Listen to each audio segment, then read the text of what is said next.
আসসালামু আলাইকুম। আসছি হচ্ছে একটা ইয়ার কুলার দেখার জন্য। ইয়ার কুলারটার মূলত প্রবলেম যেটা হইলো শুনছি যে বাস্ট হয়ে গেছে। এখন কি এটার কয়েল খারাপ হয়ে গেছে কিনা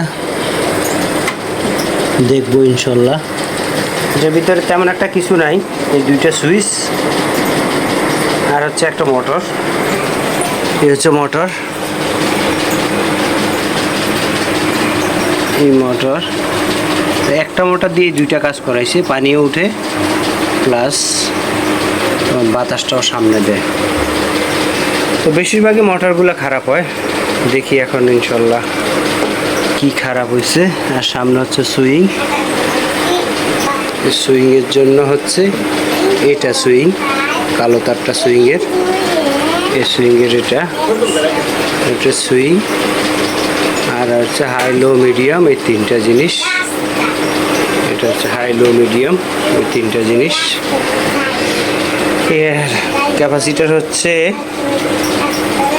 5 ইউএফ, 5 ইউএফ এর দেখেন 5।